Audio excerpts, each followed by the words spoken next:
ሰላም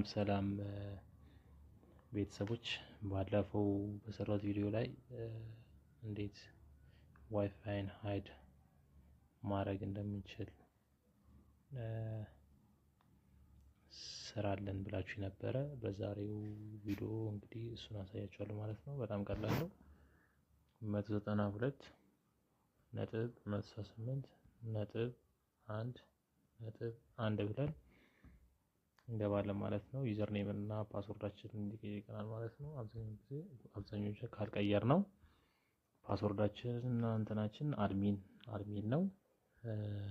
በስሞል ሌተር ነው መሆን ያለበት። እሺ እሱ ነገር እንዳረሱ። ከዛ እንደዚህ ገባናል ማለት ነው።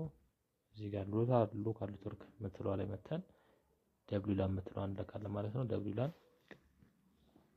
ከዛ እዚህ ጋር ሶስተኛ ላይ WLAN SSID ኮንፊግሬሽን የሚለው ላይ እሱን እንነካለን ማለት ነው።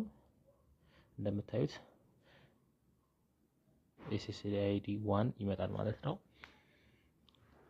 SSID ኔም ስም ይመጣል። ሃይድ ኦን ኦፍ ሚላለ ኢንክሪፕሽን ታይፕ አለ። WP ፓስ ፍሬዝ አለ። አሲስሬድ ማክሲመም ክላይንት አለ። እዚህ ጋር መጠቀም ማክሲመም ክላይንት ማለት 10 ሰው ነው ማለት ነው። እኔ ዋይፋይ ላይ 10 ሰው ብቻ ነው ማለት መጠቀም ይችላል ማለት ነው። ግን ዋናው ሃይድ ለማድረግ ግን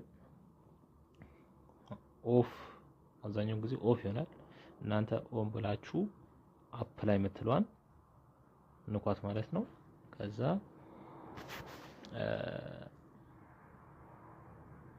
ይጠፋል ማለት ዋይፋዩ ድጋሚ ጠፍቶ ይመጣል ማለት ነው። ከዛ በኋላ ማንም ሰው ማየት አይችልም ማለት ነው። ስማችሁን ካላወቀው በስተቀር እና ስማችሁንና ፓስወርዳችሁን ካላወቀው